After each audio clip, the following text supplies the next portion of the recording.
Hello everybody and welcome to my comic review. I am Rainbow Red Panda and today I want to review X-Men Gold #1.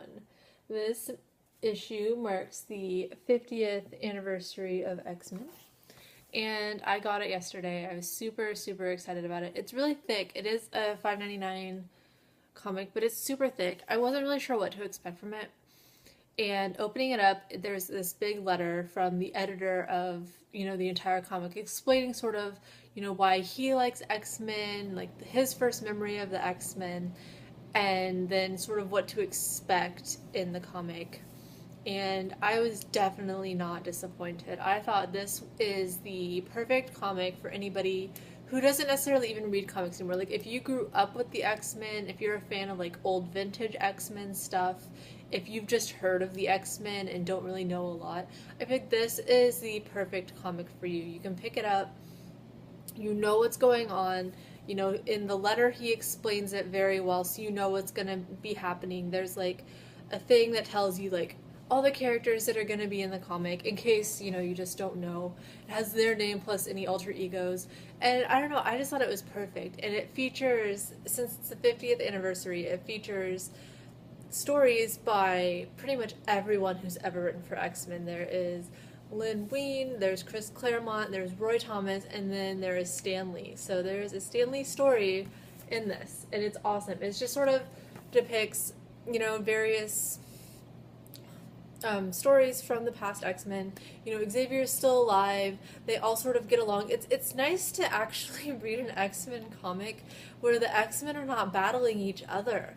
It's been so long. Like, you don't realize sort of what the X-Men series has become with all of the different books until you read something like this and you realize, oh, they used to just go out into space and deal with, certain problems and not be at each other's throats because of who killed who betrayed who, because none of that had really necessarily happened at this point. So it was nice to read these awesome vintage stories, and then from the vintage ones, they also give you sneak previews of, I believe it's All New X-Men 18 and Amazing X-Men #1. There's two X-Men books that just came out in the last couple weeks, or that will be coming out soon. I didn't read them because I do get both of the series. One of them I have to read, and the other one I think comes out next week. I'm not for sure on that. But I didn't read those. I just kind of stopped. But I thought it was good. It was, I don't know, Batman Black and White is sort of the same style. They have different stories by different authors. They're usually only a couple pages long, though, and while I like to read little short comics about things, some of those I get attached to the story. I want to know what happens next, and it's not something that continues in the next issue, so I don't pick up Batman Black and White anymore. I'm sorry if that makes anybody upset. There's also a Superman comic. I believe it's just called Superman. Maybe it's like The Adventures of Superman. I don't remember. Once again, I got the first issue, and I don't know, it wasn't as amazing as I thought it would be.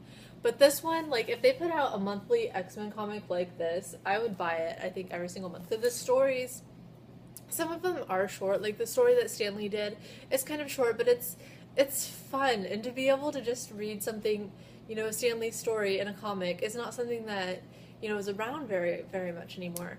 So it was cool to be able to read, like, his 4 pages of script and whatnot. And the beginning story is super long. Like, it's a full-size comic in itself, which was really cool. I really liked it. I don't know, I just really like the stories that it's told. It makes me want to go into my comic shop today and just dig through all the old X-Men titles and just buy all of them and just relive all of the X-Men's 50 years of being in existence. So, I don't know, happy 50th anniversary, X-Men, and if you are an X-Men fan or know anybody who is, definitely go and pick up X-Men Gold, because I think that it is definitely worth all of its $5.99 cover price. So, I don't know, that's all I have for this comic review. Go check out X-Men Gold, and if you do, let me know what you think about it. So, I will see you guys next time. Bye!